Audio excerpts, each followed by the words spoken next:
자, 이번 조치가 내일 밤 12시부터 적용되니까 당장의 혼선과 혼란은 불가피해 보입니다.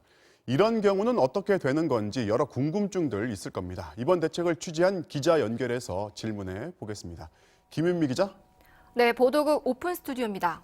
자, 지금 이제 식당에 5명 이상 갈 수가 없잖아요. 그런데 만약에 일행이 8명이에요. 그러면 두 테이블에 4명씩 나눠서 앉으면 되지 않냐? 이런 얘기들이 있어요.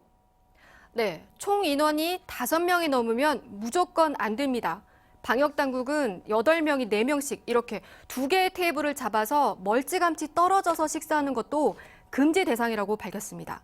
이 몰래 하면 누가 알겠냐고 생각할 수 있겠지만 나중에 역학조사 등을 통해서 위반 사실이 확인되면 벌금뿐 아니라 이 치료 비용 등에 대한 구상권까지 청구될 수 있습니다.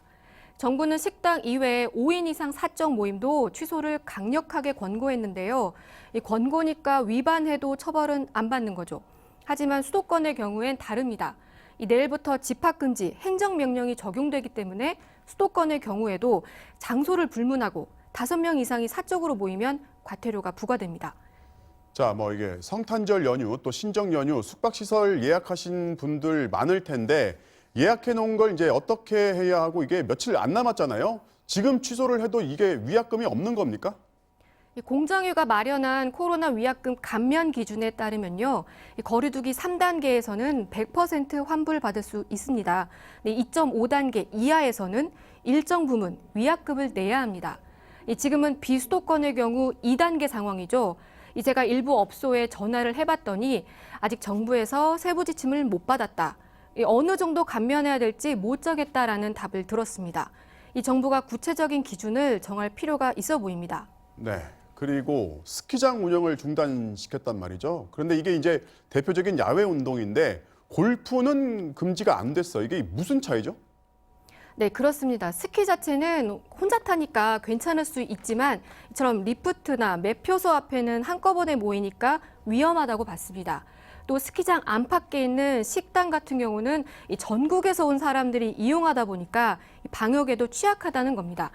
반면 골프장은 금지가 안 됐는데요. 골프장은 숙박을 하거나 다중이용시설을 이용할 가능성은 적다고 본 겁니다.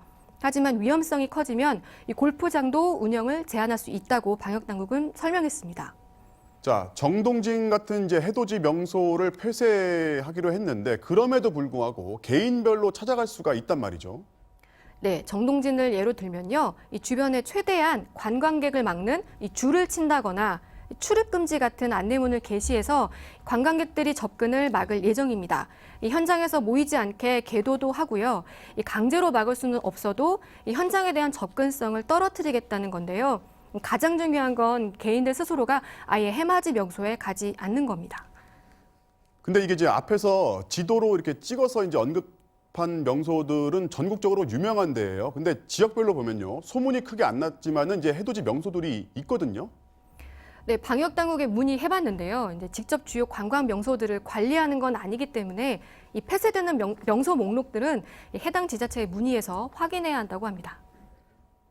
네, 잘 들었습니다. 지금까지 김윤미 기자였습니다.